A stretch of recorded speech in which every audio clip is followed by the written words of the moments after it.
사무엘하 11장 4절에서 9절 말씀으로 죄는 내 몸의 종기와 같다 라는 본문 말씀의 제목으로 은혜를 나누고자 합니다. 과거의 종기는 죽음까지 이르게 한 무서운 병이었습니다. 종기를 그대로 방치하면 계속 전이가 되고 고름이 안에서 터져 악화되면 피부염증으로 끝나는 것이 아니라 암까지 가는 경우도 볼 수 있습니다. 내 영혼 속의 죄악 덩어리도 종기와 같기 때문에 한번 썩어 들어가면 영혼이 죽게 된다는 것입니다. 우리는 죄를 발견하면 빨리 끄집어내야 합니다. 로마서 6장 23절 말씀에 죄의 삭은 사망이라고 말씀하십니다. 다윗 왕이 엄청난 죄를 짓게 되는 장면이 오늘 본문 11장 말씀입니다. 그러면 내 몸의 종기와 같은 죄를 없애려면 어떻게 해야 할까요? 첫째, 깨끗이 짜야 합니다. 즉, 철저한 회개를 해야 합니다. 종기가 생기면 병원에 가서 고름을 다 짜내고도 다시 재발할까봐 필요에 따라서는 절개를 하고 뿌리를 완전히 제거합니다. 내 안의 죄도 철저한 회개를 통해 뿌리 끝까지 뽑지 않으면 또 나온다는 것입니다. 우리는 죄가 죄인지도 모르고 살 때가 많습니다. 죄는 내 몸의 종기와 같아서 그대로 방치하면 암덩어리로 커질 수 있다는 것입니다.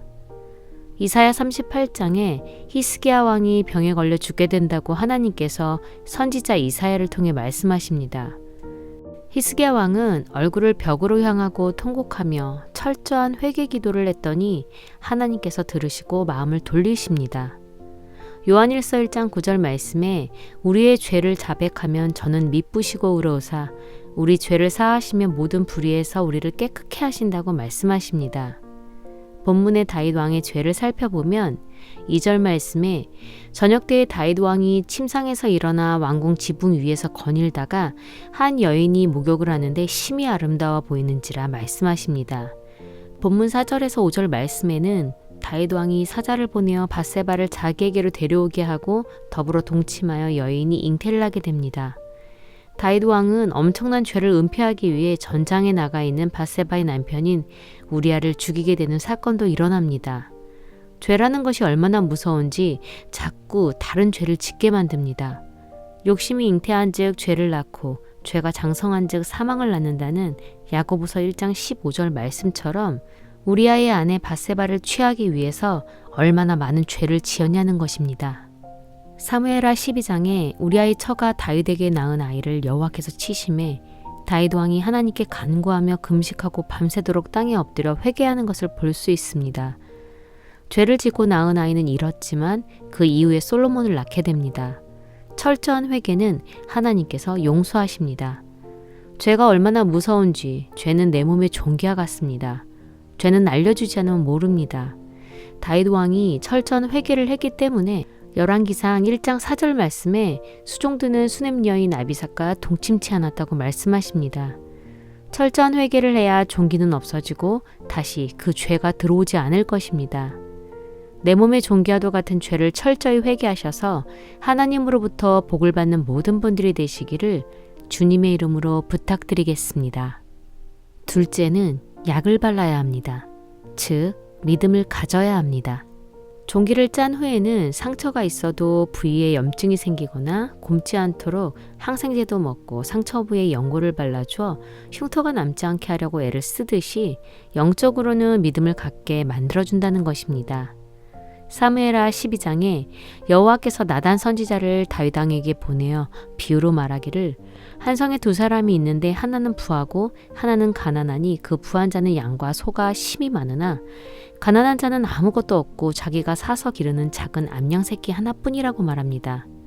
어떤 행인이 그 부자에게 오매 부자가 자기의 양과 소를 아껴 자기에게 온 행인을 위하여 잡지 아니하고 가난한 사람의 양 새끼를 빼앗아다가 자기에게 온 사람을 위하여 잡았다고 말합니다.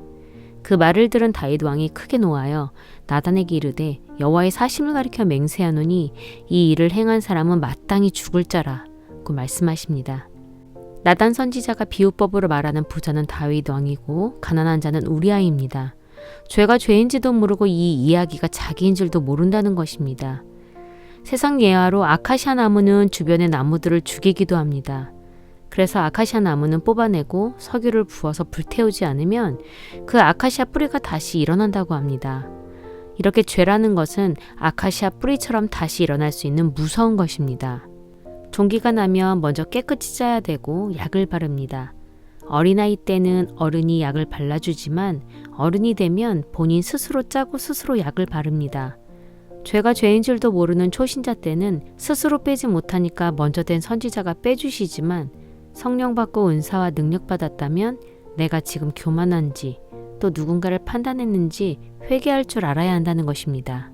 또한 죄를 짓지 않게 서로서로 사랑으로 도와주면서 시험을 이겨낼 수 있는 믿음을 가질 수 있도록 믿음의 묘약을 발라주어야 한다는 것입니다. 죄는 내 몸의 종기와 같다. 첫째로 깨끗이 짜야 한다. 즉 철저한 회개를 해야 한다. 둘째로 약을 발라야 한다. 즉 믿음을 가져야 한다. 나의 죄뿐만 아니라 남의 죄도 밝히 보고 종기를 짜주고 약을 발라 믿음을 심어줄 수 있는 모든 분들이 되시기를 주님의 이름으로 부탁드리겠습니다.